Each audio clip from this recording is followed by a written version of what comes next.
I think the greatest gifts in life, and is belief and exposure, right? Because a lot of times, for me personally, the reason I say that is there was a lot of moments in my life to where it was people that saw things in me that I couldn't see in myself. And they believed in me in a way that I couldn't believe in myself yet.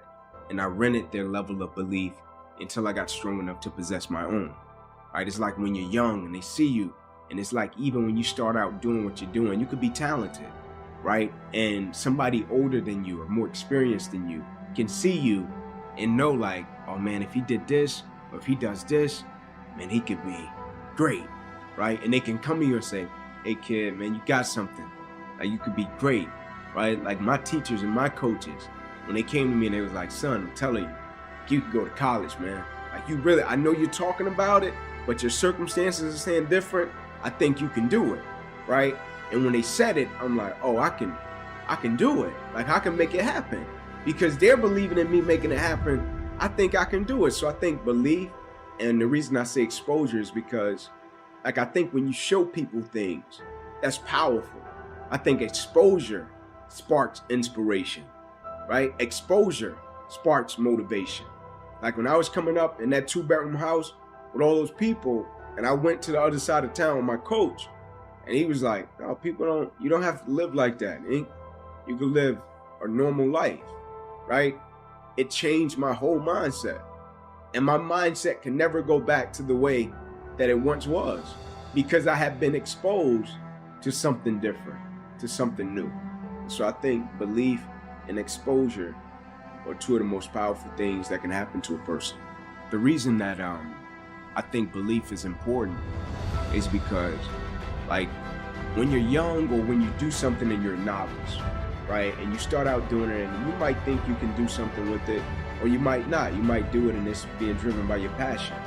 And then somebody comes along that's a little bit older or even more experienced and they can see it in a way that you can't see it, right? And so I think it's important with belief because if a person believes in you in a way that you don't believe in yourself, you can rent that person's belief until you get strong enough to possess your own, right? And you use that person's belief to fuel you every single day, right? Because you can have a level of belief with what you're doing, but you can go back to a certain set of circumstances that tell you, nah, it's not gonna happen. And so you rent that person's belief until you get strong enough to possess your own. Are you letting people talk you out of what God put in your heart? You can't get well. You saw the report. You'll never get out of debt. You've reached your limits. You can't start that business. You won't accomplish your dreams. You have too much opposition. Do like him. Let that go in one ear and out the other. Ignore what they're saying. They don't determine your destiny. God does. But if Barnabas would have been passive and indifferent, thought, hey, I'm blind, it's just a bad break, he wouldn't have received his sight. He had this passion, this fire on the inside that said, this is your day. This is your time. He rose up and took that step of faith.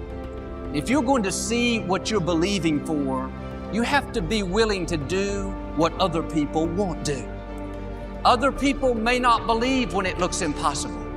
Other people may settle where they are. They may get discouraged, tell you, don't bother praying, don't bother believing, no use getting your hopes up, you're wasting your time. You have to do like Barnabas and say, God, this looks impossible, but I know you can do the impossible. The odds are against me, but God, I know you are for me. Well, I put in 3 applications. All 3 companies turned me down. I don't think I'll ever find a job. I say this respectfully, you don't want it bad enough. Well, I dated 2 girls. Both of them told me I wasn't their type. I don't think I'll ever get married. You don't want it bad enough. There are several million other girls out there. Well, I want to get well, but the medical report says I'm not going to make it. When the odds are against you, you have to want it on a new level. How bad do you want to get out of debt? Bad enough to not buy things you can't afford? Bad enough to not try to keep up with your friends? Bad enough to honor God by tithing your income? How bad do you want that promotion? Bad enough to get to work early? Bad enough to do more than what's required? bad enough to take that online course to sharpen your skills? I don't want to take another course. I don't want more work. I just want the promotion. You don't want it bad enough. You have to stand out in the crowd. You're wasting a bunch of percentage here. We have 80 more percent that we're not tapping into, because in this other 80% is suffering, pain, failure, self-doubt, darkness, and then a whole bunch of light. But to get to this light, you gotta go through all of this shit. So a lot of us know that. We know, yeah, I can get over here, but over here, man, this is much better, because I gotta go through this journey that is not fun.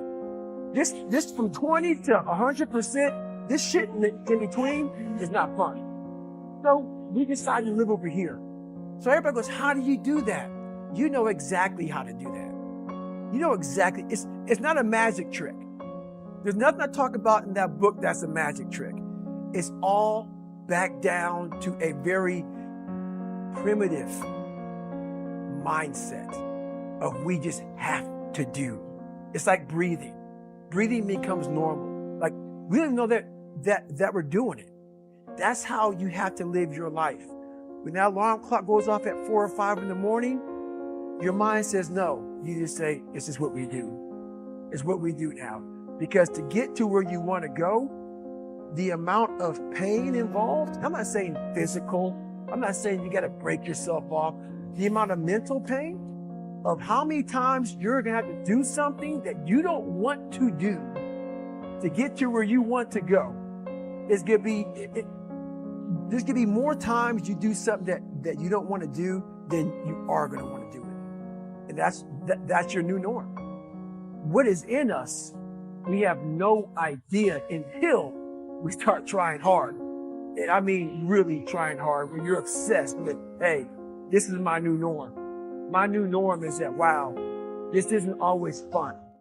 We give names like English Channel, like Atlantic, to what is actually the same body of water. Pacific, same. Indian Ocean, same.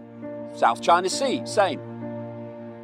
All these different names, when everything is one ocean, one sea. And so it is with the human race. We give ourselves, and we are given, all these names and labels to define us, when actually all of us, none excluded, are different points of attention in the same flow of infinite awareness. Here we are looking at ourselves as divided into labels and names, when actually we're all expressions of the same consciousness, exploring forever. The names, the labels, are just brief experiences, as human is a brief experience for the consciousness that is having those experiences. What a different world it would be if we realized that we are all different expressions of each other.